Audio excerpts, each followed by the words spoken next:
Guys, welcome back to my channel.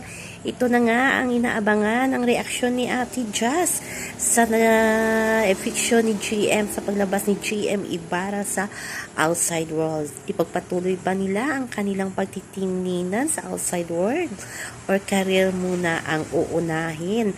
At meron na nag-iiringan na ang GM Jazz at GM Fiang kung sino nga ba ang ilalayag ng management. Hindi din papatalo yung GM Jazz. Ang Jazz di kinakabahan na, pero siguro alam na yan ni Jazz kung sinong ilalayag na love team. Nasabihan na yan sila, na orient na yan sila. So abangan lang natin tulad ni Jaren, di ba? Pag ini-interview si Jaren, talagang tipid na tipid yung pagsasalita niya. So alam na ni Jaren kung sino ang i-prepare up siguro sa kanya, kahit si JP. Pero yung iba ata wala pa, kaya labas pa sila ng labas, o di ba? So abangan na lang natin ang pagkikita daw ni Ate Jazz at ni GM.